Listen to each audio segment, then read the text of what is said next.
real Victory Monday to all. I think late last week here on WEEI Afternoons, Fitzy, we were sort of prepping ourselves for a moral Victory Monday. Just hang with the Bills. Just don't turn it over. Just have Drake Maye look Josh Allen-ish on Sunday Night Football. Well, screw that. Just go there. If it ain't got blue on, knock the crap out of it and win a football game. And that's exactly what your New England Patriots did. Andy Borregales with the game-winning 52-yard field goal. Patriots 23, Bills 20. And Drake Maye is not the toast of this town, Fitzy. He's not the toast of this region, which you can get 6 states to love you if you're a really good football player, Fitzy. I don't know if you've noticed on socials, but Drake Maye suddenly kind of the toast of the national football world and the entire football world. People talking about MVP candidacy. People talking about top 5. Could he be developing into the best quarterback in football? This was a coming out party for Drake Maye on national TV, and viewers seem to like what they see. Yeah, there couldn't be a more perfect stage for him, as it was Game 17, completing 1 full season's worth of starts in the NFL, and on top of it, he went against the ultimate benchmark, the player that he was comped to when he was drafted, the guy that most Pats fans, national analysts, and football fans at large want to see him become, or at least be like, and that is your reigning MVP, Josh Allen. He wasn't just like him. He was better than him last night. Josh Allen looked like a turnover-prone Drake Maye from a few games ago or the middle of last season. Drake Maye looked the part of the seasoned professional, calm, cool, collected, and damn good. Mike Vrabel, congratulations. You got yourself a competitive football team. Drake Maye, congratulations. You are the belle of the football. And right now, Steph Diggs, congratulations. You're him all over again. And for about the second time in, say, 14 hours, you, the listener, gets Fitzy and Hart to break it all down. Last night around 11:30 to 1 a.m., you got Fitzy and Hart on the Six Rings postgame show. Now we got WEEI Afternoons. We got a little more caffeine in us. We took a shower. We've had a little time to sleep on it, revisit it. And I think all the excitement of last night is only bigger because you don't want to get too far ahead of yourself because you know, oh, it's only one game. Just like last week, it's only the Panthers, and this is only one game in Buffalo. I don't know how long you're going to say that before you just accept the fact you have a competitive football team. And yes, I'm here to tell you, as somebody that put my money on the under for the season, double-digit victories is in play for your New England Patriots. That is not crazy talk. That is simply analysis of your football team, where it is trending and where its schedule is going in a conference where some injuries have even derailed some of the tougher games and some of the easy games still look quote-unquote easy. They're not going to win them all, Fitzy. I've seen people get – so I'm acknowledging 10-plus wins. I've already seen people like, well, 12-plus could be in play. And it's like, okay, maybe had you beaten the Raiders and the Steelers, 12-plus would be in play. But this team is fun again, and that is my biggest takeaway. I don't know how any Patriots fan watched that game last night. Hell, I don't know how any football fan watched that game and just didn't enjoy what you saw. This weird, sloppy game early. It was punts and turnovers early that turned into kind of like this mini shootout with it coming down to the wire late. It was a, stop me if you've heard this before, Fitzy, tale of two halves in Buffalo. Yes, I've heard that once or twice before, even more as recently as our postgame show last night. It was the worst of times early on for the Buffalo Bills. They didn't score on their opening drive. Ted Johnson warned me they always score on their opening drive. He also warned me that the Patriots always allow points on those. Didn't happen. They turn it over. Ted Johnson tells me the Bills never lose the turnover battle. Guess what? They lost the turnover battle. And they even did so with Ramondre Stevenson putting the ball on the ground. We'll get to that later. But the story really is, I'm still where I was last night, Fitzy. You have a quarterback. You have a head coach. The team loves said head coach, Mike Vrabel. I firmly believe that. They love their head coach. They are all in on what Vrabel is serving up to them. Oh, so it's the opposite of when Tom Jackson said they hate their coach? Exactly. This team loves its coach right now. I think they are really growing to love their quarterback and trust him. And the rapport that he is building with Stephon Diggs, we heard him there. He is bringing juice to this team. I don't know if it's pink juice or apple juice or whatever juice it may be, but he is bringing juice to this football team. And more importantly, he's bringing the fact that he, I don't know, can give you 146 yards receiving, catch 10 of 12 balls thrown his way. I don't think we have to bitch about not having a number one wide receiver anymore. You actually have a number one wide receiver, Fitzy. Oh, you have a number one wide receiver, and that number one wide receiver is someone that many people in town were dubious over his ability to even start the season without being on the PUP list. Is Jake's going to be ready for the season? Nope. Exactly how good is he going to be? Is he going to be able to go 4 quarters? They used the first 4 games to basically ramp him up, and last week we saw WR1 production. This week, inarguably the most dominant player on the field, not named Drake Maye. So Steph Diggs is all of it. And to your point, by the way, of double-digit wins now being at hand and people talking, I wouldn't say getting out over their skis, but getting hype back to that like April, May, the Patriots, the schedule looks good. They've made some improvements. They have 12 games remaining, if I'm not mistaken. 8 of them are against teams. This is a fun little stat for everyone. 8 of them are against teams with 0 or 1 wins. It sounds like a lot of winnable games on the slate ahead for the New England Patriots. On our slate ahead here on WEEI Afternoons, it's Patriots Monday, so you know what that means. We're the place to be if you made key plays in the Patriots game the day before or the night before. Marcus Jones, 3:30, will talk to us about his critical, yes, I'm calling it a critical interception. Great takeaway from Josh Allen. That's at 3:30. We'll talk to the all-pro punt returner. And then at 4 o'clock, Drake Maye will join us. Drake Maye will talk about playing a very clean football game, a game where he wowed you with some of the plays he could make and didn't make any costly mistakes. He was able to play it somewhat tight to the vest, but then break free for some recruitment video plays, Fitzy, as I've been calling them for a year plus.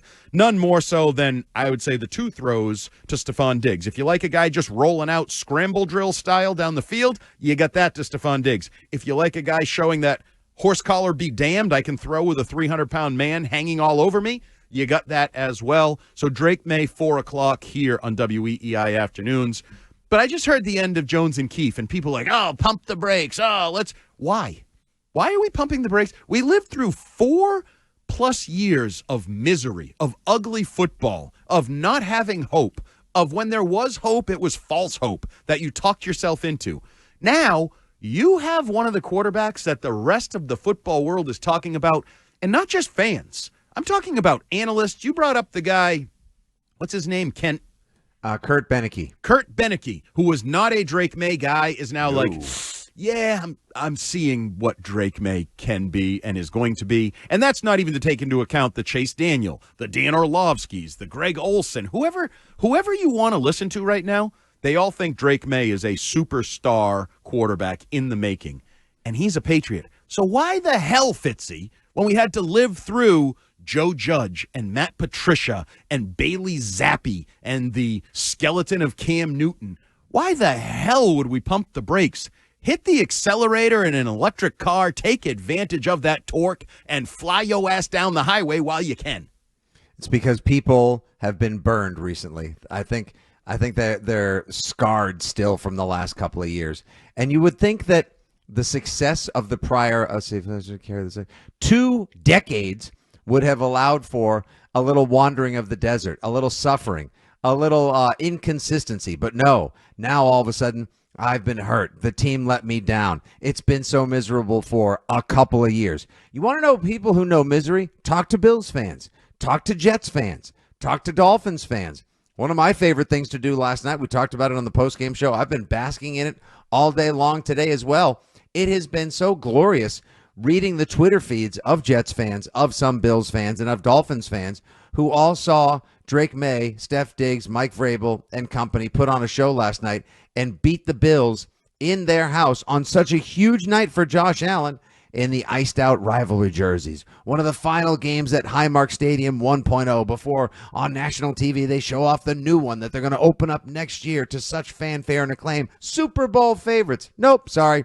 Patriots went in there and beat them, and I absolutely love it. Don't pump the brakes. Yeah, hit the accelerator, roll the windows down, light a butt, roll up your sleeves, and crank your favorite tunes, baby. Pats are back. And I also love the tone that is being set by your head coach, Mike Vrabel, that he's not really surprised. He thought they were capable of this. He expected that they were practicing and trending in the right way in terms of game day execution.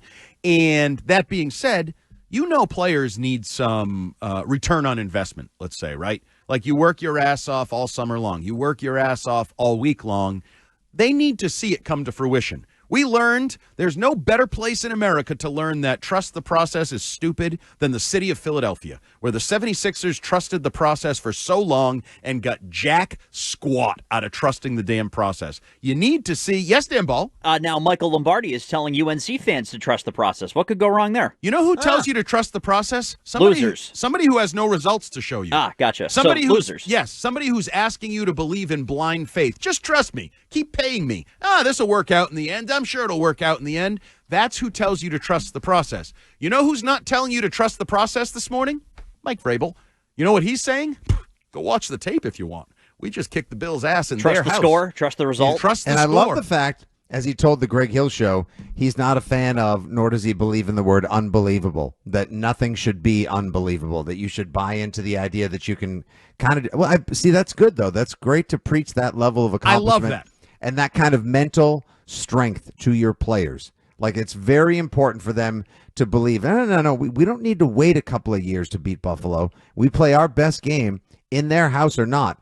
We can beat Buffalo. I think that's incredibly important to them. I'll take that a step further. I don't think your New England Patriots played their best game. I don't even think they were close to their best game. And you still beat Buffalo. Now, the flip side of that is I don't believe the Bills played their best game either. This was a game that started out with both teams kind of slugfest, making some mistakes. But that was not a perfect game by the New England Patriots. A perfect game would not include Ramondre Stevenson fumbling yet again and forcing you to make a decision. How am I going to handle this? Am I going to trust that guy? Am I not giving them the ball when he's out there? Like, your hand was kind of forced, though, with the unfortunate injury to Antonio Gibson. And no injury update on that yet, but I think you and I and anybody else with a set of eyes can probably agree. He's probably Dunsky. I mean, anytime you go into a tent, they look at you, tell you something, and you come out of the tent crying. I don't think they said, boy, you really missed you got a scare there. You're going to be fine. That's crazy how you didn't get hurt at all. I don't think that was the message that was sent to Antonio Gibson.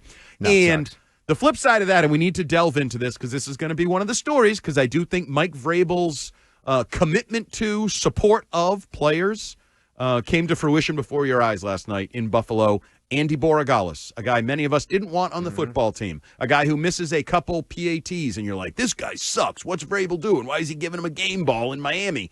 Well, he was borderline perfect in his job last night. He hits a 52-yarder that, as you said, Fitzy, probably good from 70. And then he nails the kickoff to take time off the clock with a return, because we've seen Josh Allen and Patrick Mahomes, right? With like few seconds matter. 13 seconds. Does 13 seconds? And like Josh Allen's the first one to tell you that's all the time you need to stage an improbable comeback. And I believe it took them like 12 seconds for the kick return that you took off the clock, because Borregales puts the ball at the 2-yard line and forces the return. But Andy Borregales, the commitment and the investment from Mike Vrabel paid off. Couple touchdowns from Ramondre Stevenson. I'm not going to say he had the greatest game in the world, but he put the ball in the end zone when you needed him to get the ball in the end zone for the points you scored to beat the Bills. That is a coaching style I'm not sure any of us saw with Mike Vrabel before he was here. But we all thought he was going to be a much harder hard ass than he's actually proven to be thus far in his Patriots tenure. And yet it has paid off in this modern coach through love and support and invest in the guys who are invested in you kind of mentality is paying off for him. But the penalties, they had a boatload of penalties. They had a 3rd and 1 that turns into a 3rd and 6. Like, there was all these key penalties for Darian Lowe, Hunter Henry, that cost you in this game. So there is room, and Vrabel said that immediately if you watched the post-game highlights from the locker room put out by the Patriots. Oh, we're going to clean this up. There's plenty to clean up from this, just like we do every week. And I think even though you say it, if you listen to him there, he's actually believing it. He's like, wow, we can play even better. And we just beat the last undefeated team in football playing this way. What if we play actually our best at some point? And what if we earn some faith in Travion Henderson? Because that's a side note here. I do believe the faith in Ramondre Stevenson is also a massive sign that they have no faith in Travion Henderson and putting him out there. Yet. Yeah. He hasn't developed yet. He he aced the college exam. He has yet to submit even a passing grade in their estimation on the pro exam. And that's fine. Sometimes there's a steeper hill. There's a steeper learning curve. I do believe, and of course it is still moral and actual Victory Monday on WEEI, but I do believe your New England Patriots very well need to be in the market for a running back to help supplement the room with Ramondre and a learning curve Travion. Oh, absolutely. I mean, you're going to lose Gibson, I think, so you're going to have to add a running back. Yeah. Yes, Stiz. Any chance that this win could be a possible hindrance to the team where maybe the team almost thinks that they're better than they are? They almost get too much confidence. Dan, grab his headphones and mic, please. Next week. No, not with Mike Vrabel as the head coach, not with we're not going to go back to that, but the modern version of the humble pie that I think will be served up to them. Yeah, that's my point. You had enough mistakes, enough penalties, enough ineptitude on offense at times in the first half before you executed in the second half. Hey, Drake Maye, how come you look so jittery in the pocket here? Why are you getting sacked? Why are you stepping up into sacks? Why aren't you being decisive? Everybody in that game has something they can do better, and that's why it's a beautiful coaching moment and coaching tape for Mike Vrabel. You beat the best team, and you weren't even at your best. Because the Patriots were wilding out in the locker room last night. I mean, they I don't were know what? if you boys have seen. They may have needed that, Stiz. Like, it was earned to a degree between Keyshawn Boutte, Steph Diggs and company, Pop Douglas et al. They may have just needed that. I thought the same thing first, too, Stiz. Like, whoa, you guys are going to set yourself up for a letdown. Trap game incoming in 3, 2, 1 in New Orleans. I think Vrabel's the perfect guy to prevent them from doing that, number one. And number two, considering that the world did tell them, like, no, they were 8.5-point underdogs in Buffalo. Whoa! The world didn't tell them that. The lot world of people minus did. 2. The world minus 3 or 4 people. Some people accurately predicted the game right down to its most finite details. Yeah, funny, Andy. I was listening to Maine radio over the nice. weekend, and I heard my guy on there making a prediction, and I'm like, oh, I cannot wait to come in on Monday and laugh at how wrong Andy was. Let's do it then. Hell, let's say 31-28 Patriots. Wow. Done with a field goal late. Andy Borregales hits a game-winning field goal on Sunday Night Football in front of Bills Mafia, and Drake Maye beats Josh Allen. How you like them apples? Impressive. How many Millers in were you on that one? Nope. That was early in the morning. That's caffeine-based, baby, right there. That's just coffee-fueled expert analysis. Unlike Fitzy, I had faith in the Patriots and Drake Maye. I ate my humble pie with a side of Frank's Red Hot this morning. It was appropriately spicy, and I choked it down like a good fan. 617-779-7937. Reminder, Drake Maye, 4 o'clock. Marcus Jones, 3:30 on a Patriots Monday here on WEEI Afternoons.